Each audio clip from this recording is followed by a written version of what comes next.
아멘, 아멘. 오늘 예배 오신 여러분들 사랑하고 축복합니다. 아멘. 이번 주 학가단 말씀이 광야의 길을, 사막에 강을 내시는 하나님, 척박한 환경에서도 하나님은 새 역사를 이루십니다. 할렐루야. 오늘 말씀이 불편한 환경도 사랑하십시오입니다. 여호사서를 우리가 지금까지 쭉 해서 강해 설교로 같이 살펴봤는데, 여호사서 1장부터 12장까지는 뭐죠? 가나안 정복 전쟁입니다. 우리 12장에 보니까 정복 역사를 쭉 요약하는데, 여호사를 통하여서 가나안에 있는 31명의 왕들을, 성읍들을 정복했지요. 하나님은 여호사를 통하여 백전백승의 정복 역사를 이루셨습니다. 이 정복했기 때문에 13장부터 19장까지는 땅의 분배에 대한 기록들입니다. 13장은 요단 동편 모세가 모압을 정복했던 루벤, 갓, 므낫세 반지파에 대한 분배에 대한 기록이고, 14장은 갈렙이 헤브론 산지를 내게 주소서, 그렇게 해서 헤브론 산지에 있는 기랏 아르바에 강력한 아낙 자손이 살고 있는데 그들을 정복하고 헤브론 산지를 취하는 기사입니다. 그리고 오늘 15장부터 본격적으로 하나님이 약속하신 가나안 서쪽 땅에 대한 분배의 기록입니다. 우리 오늘 말씀을 보면 놀라운 사실을 하나 발견하게 됩니다. 가나안 서편을 분배받을 때 첫 분배 지파가 누구죠? 유다 지파입니다. 놀랍죠? 유다 지파. 유다 지파가 첫 번째로 기업을 분배받았습니다. 오늘 본문에 나오는 유다 지파가 분배받은 땅의 내력이 이렇습니다. 사실 우리가 오늘 본문의 지명을 쭉 봤는데요, 참 오늘날도 학자들이 대부분의 지명은 모릅니다. 아주 유명한 몇몇 지명을 기초로 해서 이제 추정을 해보는 것이죠. 유다 지파가 받았던 분배받은 땅입니다. 우리가 한번 지도를 한번 봐보겠습니다. 맨 처음에 받았던 이 유다 지파죠. 가나안 이쪽 서편 지역을 이제 유다 지파가 처음으로 분배를 받았는데, 유다 지파는 남쪽으로는 사해 끝에서부터 내려가서 신광야를 포함해서 애굽 시내를 쭉 이렇게 포함한, 그러니까 애굽과 국경을 맞대는 그런 지대를 이제 분배받았고요. 이쪽 동쪽은 염해, 그러니까 죽음의 바다 사해죠. 사해를 경계선으로 해서 사해 끝에서부터 위까지가 이제 동쪽 경계죠. 그리고 북쪽 경계는 사해 끝 요단강 하구에서부터 베냐민 지파를 두고 지중해까지 이어지는 것이 이제 북쪽 경계고, 남쪽 경계는 오늘 보니까 그 대해라고 했거든요. 해변, 즉 지중해를 두고 있는 선이 바로 서쪽 경계입니다. 그러니까 유다 지파의 지도를 보면 쉬운데, 오늘 막 본문을 읽으면 이게 무슨 말인지 사실 저도 잘 이해가 안 됐거든요. 근데 바로 그렇습니다. 유다 지파의 남쪽 경계, 동쪽 경계, 북쪽 경계, 서쪽 경계에 대한 설명입니다. 오늘 본문을 묵상해 보면서 우리는 가나안 땅을 가장 먼저 분배받은 유다 지파에 대해서 크게 세 가지 영적 교훈을 같이 살펴보고자 합니다. 첫째로, 영적인 축복은 혈통이 아니라 믿음으로 얻어진다는 사실입니다.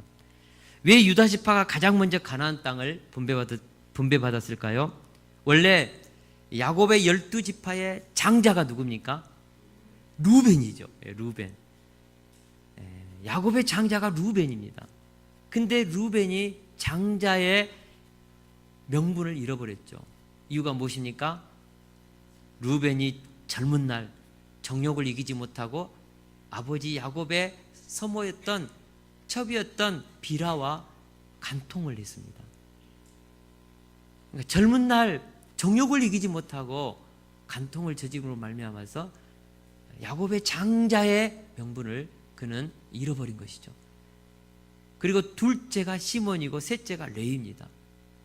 루벤의 장자권을 루벤이 잃어버렸으니까 이제 둘째 레위라든지 시몬이라든지 셋째 레위가 받아야 되잖아요. 근데 시몬과 레위는 세겜 땅에서 세겜들에서 여동생 디나의 강간 사건, 하몰의 아들 세겜 추장 세겜이 디나를 강간해서 이것에 대해서 분노해서 그들과 속임수로 언약을 맺고 약속을 하고 할례를 하게 해서 가장 고통스러운 3일째 되는 때에 칼을 들고 와서 세겜 사람들 다 죽였죠. 남자들을 다 죽였습니다. 그들은 분노를 이기지 못하고 광기를 부림으로 말미암아서 하나님으로부터 오는 장자의 명분을 잃어버렸죠. 넷째가 바로 유다입니다. 왜 유다에게 장자권이 왔을까? 우리가 성경을 보면 유다는 영적인 장자권을 취했고 육적인 두 배의 몫의 장자권은 요셉에게 갔습니다. 두 아들 에브라임과 므낫세에게 갔습니다. 오늘 본문에 보니까 유다가 영적 장자권을 가져갔는데, 그래서 가나안 땅을 첫 분배자로 축복을 특권을 받았는데 이유가 뭘까? 사실 유다도 허물과 약점이 많았습니다. 우리가 아는 것처럼 유다는요 가나안 여인과 결혼했습니다. 오늘 우리식으로 말하면 불신 여인과 결혼한 거죠. 그리고 아내가 세 아들을 낳고 일찍 죽었는데 그 정욕을 이기지 못하고 딥나에서 양털 깎는 축제 때에 딥나로 가다가 한 창녀의 유혹을 받아서 동침을 하죠. 근데 사실 그 창녀가 자기 며느리 다말이었습니다.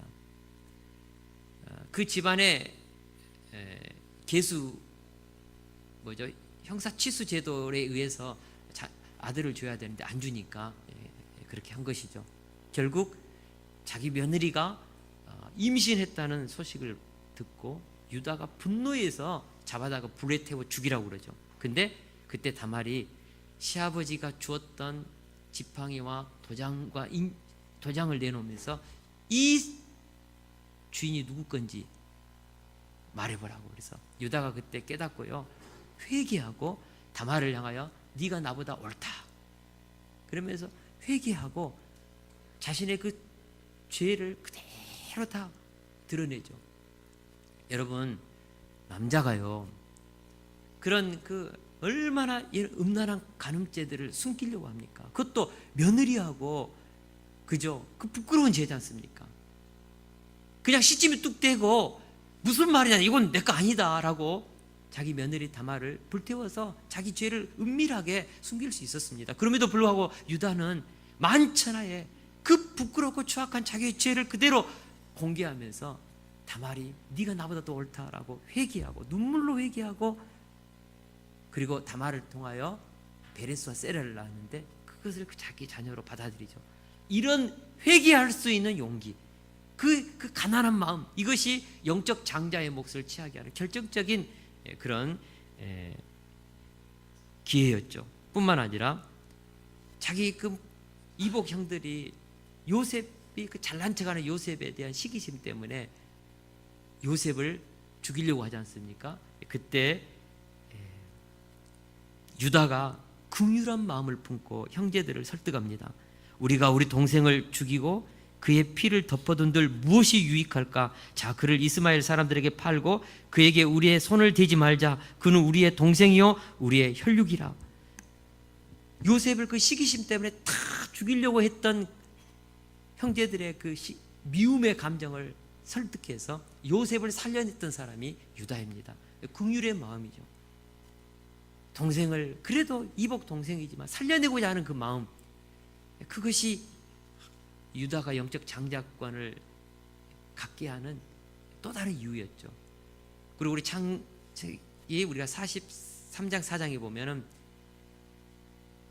요셉이 애굽의 총리가 되어서 식량을 얻으러 갔다가 스파이로 몰려가지고 결국은 요셉의 동생 그 라헬의 그 둘째 아들 베냐민을 요셉이 노예로 삼고자 계략을 꾸미잖아요. 이때 유다가 눈물로 그 요셉 앞에 정말 하소연하면서 이 베냐민과 아버지는 생명이 결탁되었다. 차라리 내가 종이 될 테니까 좀 풀어달라. 우리 아버지도 살아야 되고. 그래서 가족의 중재자로서 희생과 헌신을 자처하죠. 이런 유다의 희생하는 그의 삶의 자세가 결국은 영적인 장자로서의 복을 받게 됩니다. 야곱은 임종을 앞두고 하나님이 보여주시는 영안을 열어서 12지파들을 축복하면서 특별히 유다를 축복할 때 이렇게 축복합니다. 우리 다 같이 49장 10절을 같이 읽어보겠습니다. 시작. 규가 유다를 떠나지 아니하며 통치자의 지팡이가 그 발 사이에서 떠나지 아니하기를 실로가 오시기까지 이르리니 그에게 모든 백성이 복종하리로다. 아멘. 규가 유다를 떠나지 아니하며 통치자의 지팡이가 그 발 사이에 떠나지 않는다. 이 말은 앞으로 왕권이 유다로부터 나온다는 뜻이죠. 그리고 실로가 오시기까지, 이것은 앞으로 메시아가 오게 된다는 의미거든요. 그러니까 유다의 후손들 가운데 왕권을 가진 자들이 세워지고 그의 후손 속에서 메시아까지 오게 된다는 놀라운 영적 장자의 이 축복을 받게 된 것이죠. 우리는 이런 유다를 통하여서 영적인 축복은 혈통이 아니라 믿음으로 얻어지는 것을 보게 됩니다. 이것은 야곱에게서도 우리가 보지 않습니까? 야곱 둘째였지 않습니까? 형 에서 장자의 명분을 가졌죠. 그러나 야곱은 얼마나 이 영적인 장자의 명분, 이 축복을 사모했는지 끊임없이 형 에서로부터 영적인 장자의 명분을 최선지 받고자 팥죽 한 그릇으로 내지 않습니까? 물론 속임수고 교활했지만, 사기꾼적인 기질로 그렇게 흥정을 했지만, 본질적으로 야곱의 위대함은 뭐죠? 영적인 축복, 눈에 보이지 않는 하나님의 그 축복을 사모하는 그 마음이죠. 그것을 하나님이 받으시고 야곱에게 영적인 장자의 축복을 흘러보낸 것이죠. 우리가 성경을 읽어보면 이런 이야기들이 수없이 많이 반복됩니다. 또 성경에 보면 대표적인 이야기 속에 룻에 대한 이야기가 있습니다. 룻은요, 모압 여인입니다. 모압 여인은 롯이 딸들과 술 취해서 근친 상간을 맺어서 난 후손들이기 때문에 모압과 암몬은 저주받은 종족이라고 했거든요. 그래서 하나님의 자녀들의 총회에 들어오지 못하리라고 성경에 명시했습니다. 얼마나 슬픈 민족이 아닙니까? 그럼에도 불구하고 룻이 이스라엘에서 건너온 형제들과 결혼하고 일찍 죽었지만 시어머니 나오미가 이스라엘로 돌아가려고 할 때 젊은 나이였지만 끝까지 시어머니의 옷자락을 놓지 않고 나는 시어머니가 섬기는 하나님을 섬기겠습니다. 저 좀 데리고 와주세요. 나는 이 모압이 섬기는 우상을 숭배하지 않고 하나님을 섬기겠습니다. 여러분, 젊은 나이였기 때문에요, 결혼해서 자기 인생 개척해 낼 수 있었습니다. 그럼에도 불구하고 시어머니와 함께 이스라엘에 들어왔죠.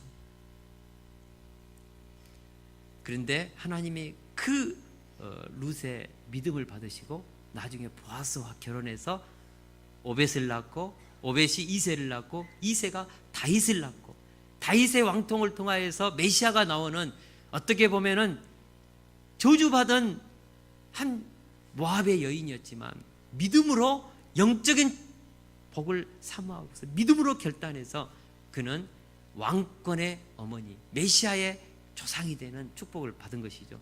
여러분, 하나님의 축복은요, 혈통으로 내려오지 않습니다. 믿음으로 하나님의 축복을 우리가 붙잡고 받아낼 수 있다는 사실입니다.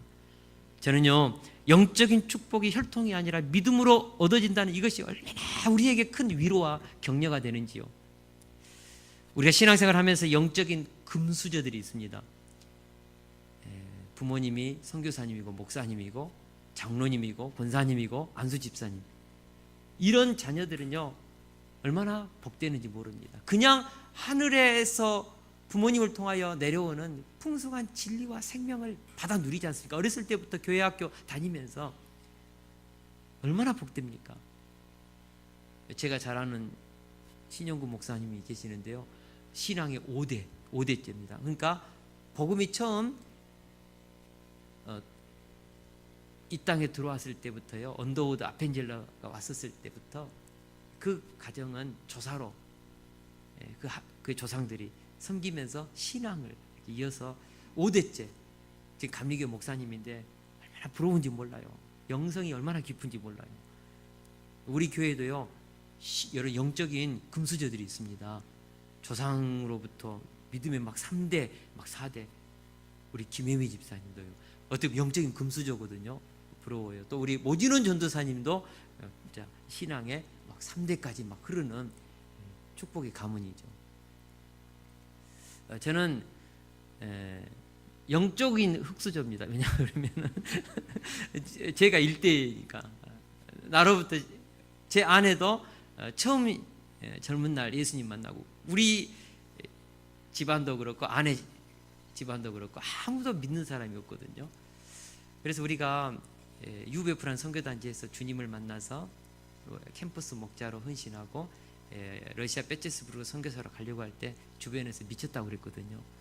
여동생이 저를 얼마나 싫어했는지 모릅니다. 왜냐하면 장남인데 가정에서 기둥이 되지 않고 믿음으로 이렇게 살아가니까 이 세계를 이해하지 못하니까, 또 친척들로부터도 많은 오해도 받고 참 불효자식이라는 소리도 많이 듣고 그랬었습니다. 제가 교회를 개척할 때 교회가 개척되어지는 그런 일에 쓰임받는 것이 얼마나 큰 축복입니까? 제 친구 목사님을 보니까는 다 가정에서 기도해주고 부모님이 기도해주고 막 물질로도 후원해주고 그러더라고요. 근데 저희들은 교회 개척이라는 이 영적인 축복이 무엇인지 양쪽 집안이 다 모르니까, 그래서 제 아내가 교회를 다 건축하고 나서 이 철탑 십자가 세우는 이곳을 우리 장인 어른한테 그렇게 소개했거든요. 우리가 건축을 했는데 거기에 광고를 붙여야 되는데 아버님께서 이것을 해주면은 크게 사이가 힘이 되겠다고 그러면서 그렇게 얘기를 해가지고 돈을 받아서 이제 우리 장인 어른의 이름으로 이제 우리가 철탑, 십자가 탑을 세웠는데, 저도 그랬습니다. 개척할 때 부모님이 뭐 이 의미를 모르니까요, 너무 개척하기 힘들고, 그래서 제가 우리 아버님하고요 싸워가지고 2천만 원을 얻어냈거든요. 좀 미안하지만, 우리 아버님께 죄송하지만, 그러면서 이제 개척했던 그런 기억들이 있는데, 누구 하나 이렇게 기도 지원을 받지 못했습니다. 그러니까 개척하면서 야, 참 서럽다, 그런 생각을 했거든요. 우리가 영적인 축복이 혈통을 통해서 이렇게 은혜로 내려오는 경우도 있지만, 더 본질적으로는 믿음으로 받는 것이죠.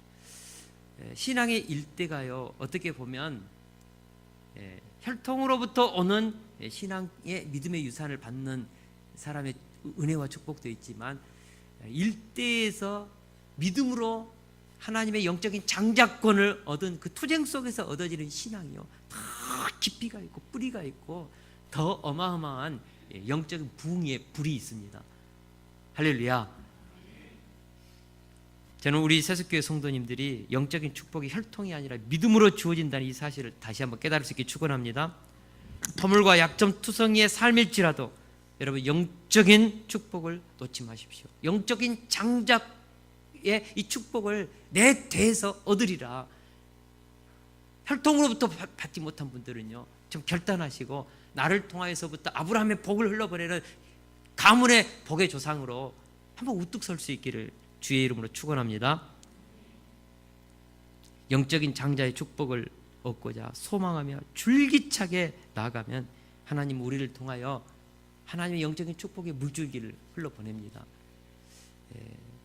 각 가문에서 보면요, 그 가문에 흐르는 죄의 물줄기가 있습니다. 죄의 문화가 있습니다. 습관이 있습니다. 이혼을 한 가정들은요, 그 이혼의 어떤 그 스피릿이 흐릅니다. 영이 흐릅니다. 그래서 그 가문에는 많은 그런 이혼자들이 생기고 갈등이 일어나면 쉽게 이혼하는 그런 어떤 정서가, 정신적인 어떤 그런 것이 형성되거든요. 어떤 가정은 계속 부모로부터 양육 받으면서 불평하고 원망하고 세상에 대해서 막 그 부정적으로 하는 그 언어들이 습이 되어서 자기도 모르게 신앙생활 하면서도 불평의 언어, 원망의 언어, 부정적인 언어, 못해요, 안 됩니다, 이런 것을 하는 분들도 봤거든요. 어떤 가정에서는 그 실패의 의식, 열등감 막 이런 것들이 흐릅니다. 어떤 중독 같은 거, 술 중독 같은 거, 이런 것들이 도박 같은 거, 가문에 어떤 흐르는 힘이 있어요. 근데 우리 영적인 장자권을 사모하는 우리 때에서 이것을 끊어내고 새로운 진리의 물줄기, 생명의 물줄기, 축복의 물줄기, 복음의 물줄기를 내 대에서 만들어내리라 결단하고, 우리 때에서요 영적인 장자권을 여러분들이 한번 사모하고 내 대에서 유다와 같이 왕권을 흘러보내는, 구속사를 이루어 나가는 그런 영적인 은혜를 흘러보내는 영적인 장자들로 주 안에서 세워질 수 있기를 축원합니다. 저는 우리 세숫교회 가정마다 유다처럼 새로운 믿음의 물줄기를 만들어내는 영적인 장자권을 사모할 수 있기를 진심으로 축원합니다. 기독교 명문 가정들, 나를 통하여 세워낼 수 있습니다. 할렐루야. 둘째로, 하나님이 약속한 축복은 반드시 이루어진다는 사실입니다. 영적 장자권을 얻은 유다 지파는 오늘 본문에서 보듯이 가나안의 요지를 차지하는 특권을 얻었습니다. 특별히 유다 지파가 얻은 땅 가운데 예루살렘이 포함되어 있습니다. 뿐만 아니라 포도원을 경작하기에 아주 적당한 장소도 얻었습니다. 실제로 유다 지파가 차지한 지역 중에 큰 포도송이로 유명한 에스론 골짜기가 있습니다. 우리 민수기에 보면 그 정탐꾼들이 어깨에 그 포도송이를 메고 모세 앞으로 나오지 않습니까? 에스론 골짜기입니다. 유다 지파가 있던 땅이죠. 이처럼 유다 지파가 얻은 지역에는 비옥한 목초지와 풍성한 포도원이 있었습니다. 이것은 야곱이 예언한 대로였습니다. 야곱이 유다에게 축복했던 창세기 49장 11절을 우리 같이 한번 읽어보겠습니다. 시작. 그의 나귀를 포도나무에 매며 그의 암나귀 새끼를 아름다운 포도나무에 맬 것이며 또 그 옷을 포도주에 빨며 그 복장을 포도즙에 빨리로다. 아멘. 얼마나 포도원이 가득했으면, 얼마나 포도가 풍성했으면 포도주에 옷을 빱니까? 그죠? 요즘에 우리가 다 희석된 포도 주스를 마시잖아요. 그것도 비싼 가격으로. 근데 유다 지파가 얻은 땅에는 얼마나 풍성하고 부유했는지요. 포도주로 옷을 빠는 그런 축복을 받았다는 것이죠. 다시 말해서 야곱이 예언한 그대로 500년 후에 유다 지파에게 응답이 되었습니다. 제가 이 말씀을 묵상하면서 하나님의 약속한 예언은 반드시 성취가 된다, 이것을 다시 한번 확신하게 됩니다. 할렐루야. 여러분, 하나님의 언약은 반드시 성취됩니다. 이사야서 55장 11절에 보니까 우리 같이 한번 읽어볼까요? 시작. 내 입에서 나가는 말도 이와 같이 헛되이 내게로 되돌아오지 아니하고 나의 기뻐하는 뜻을 이루며 내가 보낸 일에 형통함이니라. 아멘. 하나님의 입으로부터 선포된 말씀은 헛되이 하나님께 돌아오지 않는다는 것이죠. 실패해서 사라지지 않는다는 것이죠. 하나님이 입으로부터 선포된 말씀은 반드시 성취된다, 그런 의미입니다. 내가 보낸 일에 형통함이 있다. 창세기 1장에 보니까 하나님이 이르시되 그대로 되니라 보시기에 좋았더라. 하나님의 입에서 선포된 말씀대로 세상이 창조되었습니다. 그대로 되었습니다. 말씀은 그대로 성취되는 역사가 있다는 것을 우리는 성경을 통하여 계속적으로 반복하여 배우게 됩니다. 이사야서 46장 11절도 말씀하고 있습니다. 같이 한번 읽겠습니다. 시작. 내가 말하였은즉 반드시 이룰 것이요 계획하였은즉 반드시 실행하리라. 아멘. 하나님이 말씀하셨으면, 하나님이 약속하셨으면 그 말씀은 반드시 성취되고 이루어진다는 사실입니다. 저는 세속 기독사관학교를 시작할 때 요한복음 14장 12절 말씀을 제 마음에 들었습니다. 내가 진실로 진실로 너희에게 이르노니 나를 믿는 자는 내가 하는 일을 그도 할 것이요 또한 그보다 큰 일도 하리라. 하나님이 제게 주신 약속이었습니다. 기독사관학교를 섬기면서 어려운 일을 만나고 힘들 때 혼자서 이 말씀을 학가다 해보거든요. 나를 믿는 자는, 나는 진짜 우리 예수님을 믿고 이 일을 하고 있는가? 나는 정말 주님을 믿고 기독사관학교를 섬기고 있는가? 나를 믿는 자는 우리 예수님께서 하셨던 그 일을 성취하라. 너도 할 수 있다. 이 말을 이렇게 계속해서 반복하여 읊조리다 보면 하나님의 약속에 대한 성취에 소망이 생기고 다시 힘을 얻습니다. 또 어렵고 힘들 때마다 요한복음 15장 7절 너희가 내 안에 거하고 내 말이 너희 안에 거하면 무엇이든지 원하는 대로 구하라. 그리하면 이루리라. 너희가 내 안에 거하고 내 말이 너희 안에 거하면, 이 말씀을 묵상하면서 내가 주님 안에 거하고 있다면, 내가 정말 하나님의 말씀이 나를 통치하고 주님의 주권이 내 삶 속에 행사되고 있다면 내가 하나님 앞에 구하는 모든 것은 반드시 이루어진다. 나를 통하여 뜻드신 하나님의 구속사는 성취된다. 이 믿음을 갖습니다. 히브리서 11장 1절에 보니까 믿음은 바라는 것들의 실상이요 보지 않는 것들의 증거니. 여러분, 믿음은 실상이요 증거가 되는 것이죠. 우리가 하나님의 언약에 대한 믿음을 다시 한번 회복할 수 있기를 축원합니다. 제가 가만히 믿음의 사람들을 연구해 보니까요, 하나같이 영적인 거목으로 위대한 하나님의 성례에 붙들려서 황홀한 인생을 살았던 믿음의 사람들의 인생을 연구해 보니까 하나같이 하나님의 말씀을 절대적으로 확신했습니다. 절대적으로 하나님의 말씀을 신뢰했습니다. 5만 번의 기도의 응답을 받았던 조지 뮬러가요, 자신의 사역의 후반기 때 이런 말을 했습니다. 하나님은 한 번도 나를 실망시키지 않았다. 단 한 번도 하나님은 나를 실망시키지 않았다. 와, 대단하죠. 조지 뮬러가 왜 5만 번의 기도의 응답을 받았는가? 그 믿음이죠. 윌리엄 캐리라는 근대 선교의 아버지가 있습니다. 구두 수송공이었고 정말 정규 교육을 받지 못했던 굉장히 어떻게 보면은 참 허물이 많은 사람이죠. 그런데 윌리엄 캐리가 성경의 말씀을 읽으면서 이사야 말씀을 붙잡고 꿈을 꾼 거죠. 하나님으로부터 위대한 일을 기대하고 하나님을 위해서 위대한 일을 시도하라. 말씀을 붙잡고 그는 하나님으로부터 위대한 일을 기대하고 인도 선교사로 가서 40여 개 언어로 성경을 번역하고 정말 지금도 식물에 관련된 최초의 그 위대한 학자가 되고 수많은 교회를 세워서 근대 선교의 아버지, 인도 선교의 기초를 놓은 위대한 인생을 살아냈지 않습니까? 하나님의 말씀을 믿는 자들은 위대한 인생을 살아낼 수 있습니다. 의외로 우리가 신앙생활을 하면서 하나님의 약속의 말씀을 잘 믿지 않습니다. 어렵고 힘들면 자꾸 하나님이 없는 것처럼 생각하는 분들이 계세요. 이번에 우리 차정순 목사님 오셔서 말씀 사경회 할 때 참 제 가슴 속에 남은 것 중에 하나가 악인이 누군가? 악인은 누구죠? 하나님이 없다고 여기는 자들. 이들이 바로 하나님이 없다고 여기니까 하나님을 경멸하죠. 이들이 악인들이라는 거죠. 여러분, 눈에 보이지 않으니까 하나님이 없다고 여기는 자들이 악인입니다. 그럼 믿음의 사람은 무엇입니까? 눈에 보이지는 않지만 성령의 감동을 통하여 계시된 성경의 말씀 속에 나타난 그 하나님을 믿는 것이죠. 보이지 않지만 지금 이곳에, 오늘 예배 드리는 이곳에서 지금 내 옆에 하나님이 계시는 것이죠.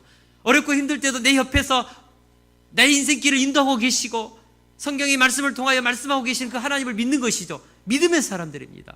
여러분, 우리가 진짜 믿음의 사람이라면 눈에 보이지 않지만 계시된 성경의 말씀을 우리가 믿는 것이죠. 그들이 위대한 인생을 삽니다. 하나님의 말씀을 믿는 자들을 하나님은 축복하시고 믿는 대로 하나님은 살아 역사하십니다. 우리가 마태복음 8장에 보니까 우리 예수님께서 로마 백부장으로부터 얼마나 큰 감동을 받았는지 모릅니다. 백부장이 자신의 하인을 고쳐달라고 예수님께 청해서 예수님이 오지 않습니까? 근데 예수님이 탁 집 앞에 이르니까는 바로 나와가지고 우리 집에 들어오지 마시라고 무릎을 꿇고 주님 앞에서 주여 내 집에 들어오심을 나는 감당하지 못하겠사오니 말씀으로만 하옵소서. 그러면 내 하인이 낫겠사옵나이다. 말씀만 하십시오. 들어오지 마요. 들어올 필요도 없습니다. 만질 필요도 없습니다.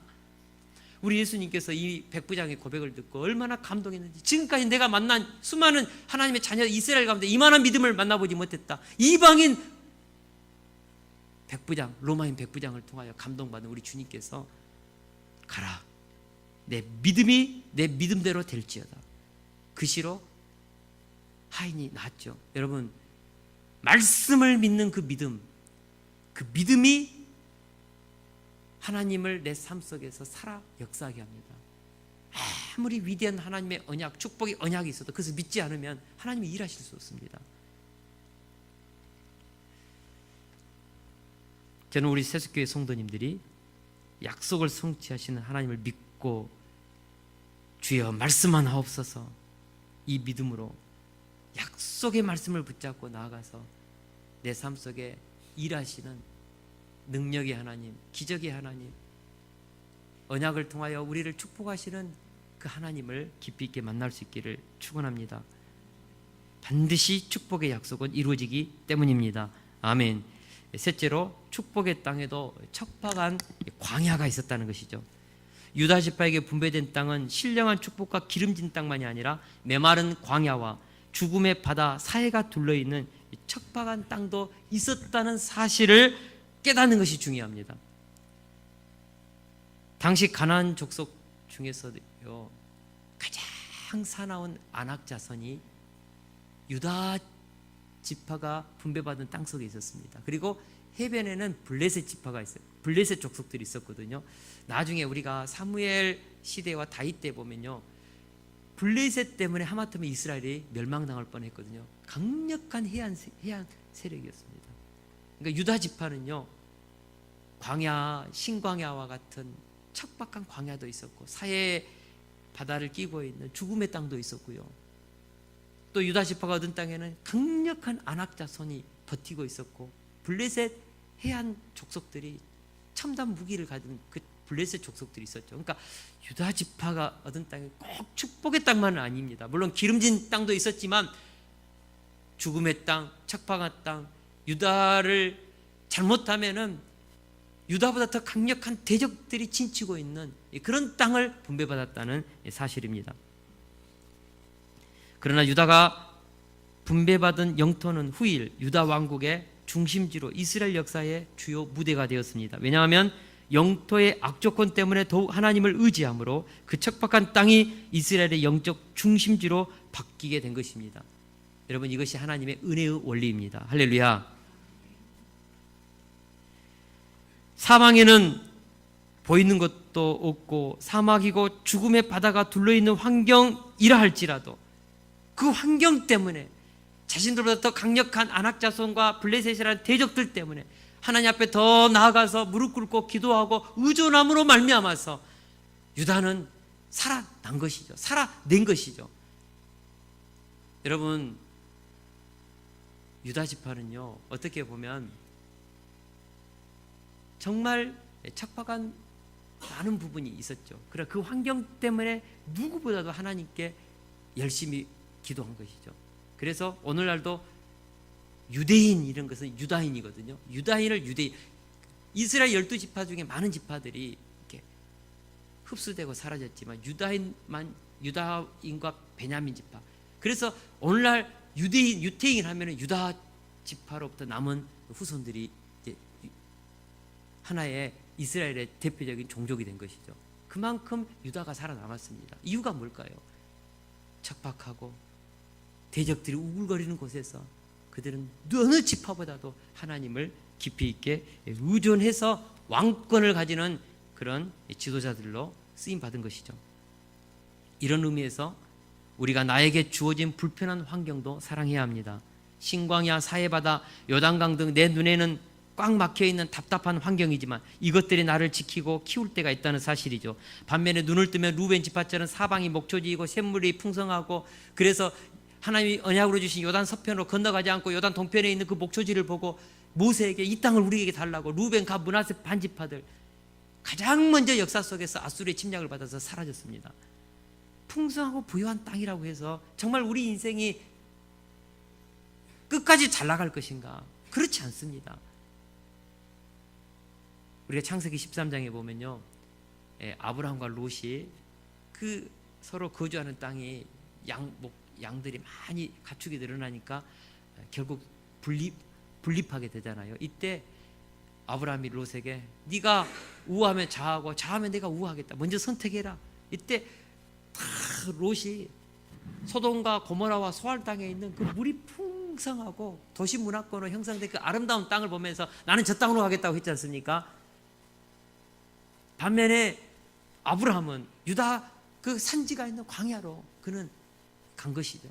근데 나중에 결과를 보니까 롯은 그 풍성하고 부유한 땅에서 살다가 소돔과 고모라까지 들어가 가지고 그 죄의 문화 속에 깊이 빠져들다가 소돔과 고모라가 멸망할 때 아내는 소금 기둥이 되고 사이들은 농담으로 여기고 딸들은 그 문화 속에서 그냥 살다가 아버지를 술 먹여서 근친상간에서 모압과 암몬 족속을 낳는, 그리고 역사 속에 비참하게 사라지지 않습니까? 제가 성경을 보니까 꼭 기름지고 풍성한 것이 우리를 축복되게 살게 하는가? 그렇지 않습니다.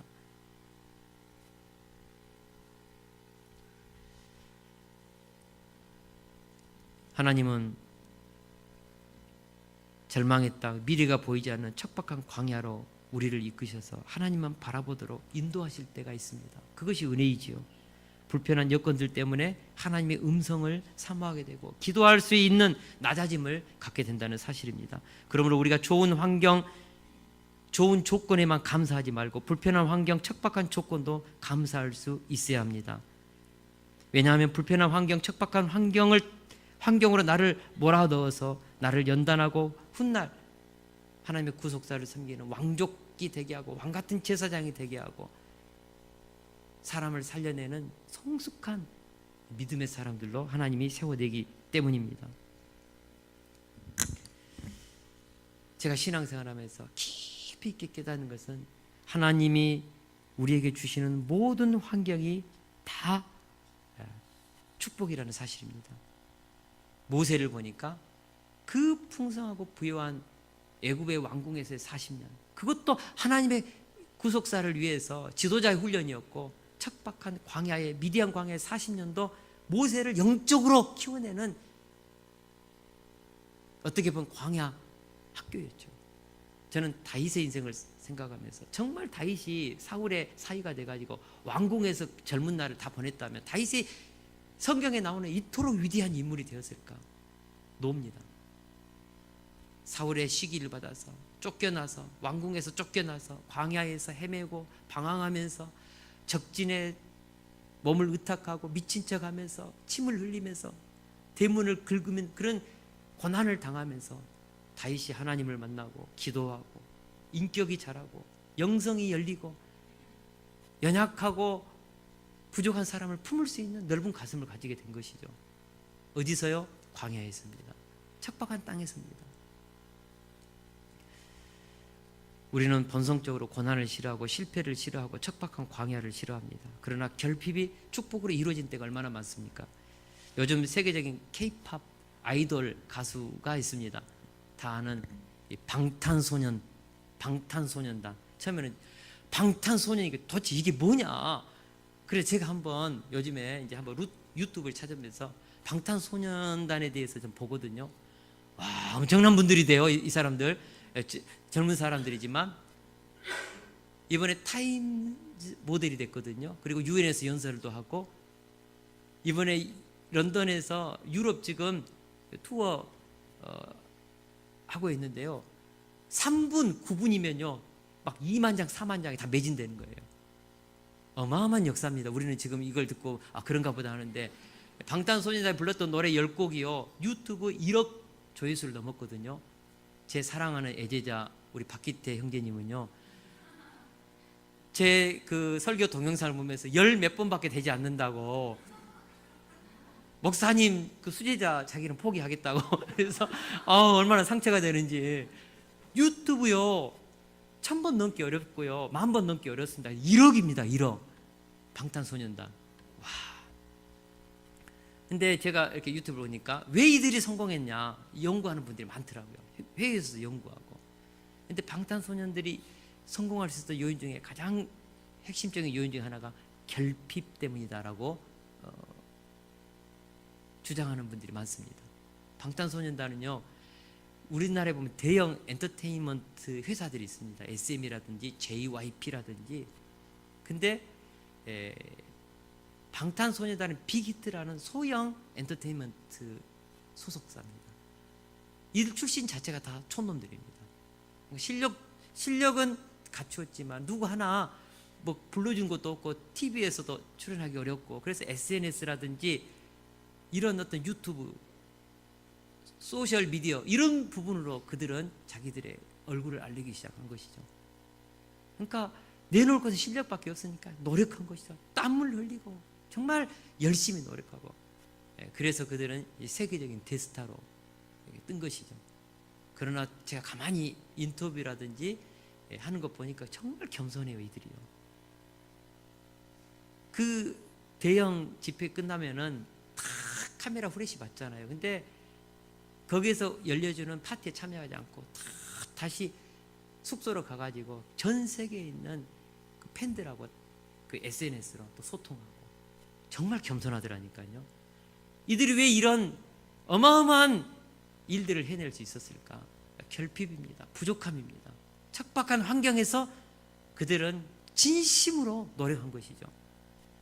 여러분, 부여하고 우리를 이끌어주는 인맥들이 있고 이렇게 해서 성공할 수도 있습니다. 그러나 그 성공 오래 못 가죠. 척박하고 광야에 같은 곳에서 홀로 서서 하나님을 대면하면서 스스로 하나님의 말씀을 붙잡고 일어설 때 위대하고 축복된 인생을 살 수 있다는 것이죠. 역사학자 토인비는 도전과 응전의 원리로 이렇게 설명했습니다. 자연의 도전에 대한 인간의 응전이 인류 문명과 역사를 발전시킨다. 예를 들어서 강의 범람함이 있었던 곳에서 자연의 그 주는 재해로부터 투쟁하고 도전하면서 문명을 만들었던 이집트라든지 황하, 메소포타미아, 인더스 문명은 끝까지 살아남았거든요. 근데 저기 남아메리카에 있는 잉카라든지 아즈텍이라든지 마야 문명은 사라졌습니다. 자연으로부터 도전이 없었다는 것이죠. 여러분, 도전을 통해서 그 척박한 환경에서 응전하면서 얼마나 우리가 강해지는지요. 영국 사람들은 청어를 굉장히 좋아한다고 합니다. 청어, 흑해에서 나는 이 청어. 근데 예전에 흑해에서 난 청어를 영국까지 가는 동안에 너무 스트레스를 받으니까 다 청어가 죽는 거예요. 그래서 영국인들은 다 그 냉동 얼려서 공급되는 청어를 먹었습니다. 근데 어떤 어부가 생각을 한 것이죠. 야, 이 흑해에서 살아있는 이 싱싱한 청어를 공급할 수 없을까? 그래서 생각해낸 것이 청어를 실은 수족에 메기를, 청어를 잡아먹은 메기를 넣는 것이죠. 물론 한두 마리는 먹겠지만은 100마리 다 먹겠어요. 그러니까 메기를 넣으니까요, 이 청어들이 안 죽으려고 막 발버둥을 살려고 발버둥을 치다가 영국까지 가져왔는데 싱싱한 거예요. 사람들 놀랐습니다. 이게 무슨 일이냐? 비밀은 메기에 있습니다. 메기를 넣으니까 살고자 몸부림치다가 싱싱하게 살아난 것이죠. 여러분, 하나님은 우리의 삶 속에 기름진 땅도 주시지만 척박한 환경도 주십니다. 기름진 환경에서 우리는 쉴 수 있고 형통과 축복을 누릴 수 있죠. 우리의 삶의 영역에는 기름진 영역도 있습니다. 저에게도 기름진 영역이 있어요. 그러나 저에게도 척박하고 정말 사회와 같은 힘든 영역도 있죠. 모든 인생이 다 그렇습니다. 경제적으로 부유한 사람은 자녀 문제 때문에 힘드신 분이 있고요. 육체적으로 건강한 사람은 경제적인 문제 때문에 너무 아파하는 분도 있고요. 남들이 봤을 때는 성공하고 정말 부유한 것 같은데 부부관계가 너무 힘들어서 인생을 살아가는 것이 너무 고통스러운 분도 있고요. 어떤 사람은 자녀 문제 때문에 살 맛을 잃어버리고 아파하는 분도 있죠. 우리 인생 가운데 완벽한 환경이 어디 있냐고요. 다 부유한 환경이 있다면 척박한 환경이 균형 있게 존재하는 것이죠. 우리가 유다 지파를 묵상하면서 그런 생각을 해봅니다. 하나님은 항상 기뻐하라, 쉬지 말고 기도하라, 범사에 감사하라. 이것이 그리스도 예수 안에서 너희를 향하신 하나님의 뜻이라고 했거든요. 그러니까 하나님은 우리에게 주시는 히어앤나우, 지금 이 삶의 현장에서 기름진 영역도 있지만 척박하고 고통스럽고 아파하는, 그래서 살 맛을 잃어버리게 하는 그런 죽음의 땅도 있다고요. 동시적으로 존재합니다. 우리가 이것을 축복된 영역은 흘러보내고 결핍된 곳으로 흘러보내고, 척박한 곳에서는 내가 하나님을 만나고 그것 때문에 하나님을 의존하고, 그래서 영적으로 살고 장자권의 축복을 그것 때문에 우리가 얻어내고, 그래서 이 균형 속에서 우리는 끝까지 이 믿음의 길을 달려갈 수 있다고 믿습니다. 결론입니다. 영적인 장자로 가장 먼저 가나안 땅을 분배받았던 유다 지파를 묵상하면서 세 가지 사실을 다시 한번 가슴에 새깁니다. 영적 축복은 혈통이 아니라 믿음으로 얻을 수 있다. 하나님이 약속한 축복은 반드시 이루어진다. 그리고 그 축복의 땅에도 척박한 광야가 있다. 장자권, 영적인 장자권 다시 한번 사모하면서 우리가 다시 한번 믿음으로 하나님이 주시는 히어앤나우의 이 삶을 포기하지 않고 끝까지 완주해서 내 인생을 부르시고 택하시 후회하심이 없으신 그 하나님 안에서 황홀하고 왕같은 제사장, 생명 안에서 왕 노릇하는 축복된 인생을 살아낼 수 있기를 기도합니다.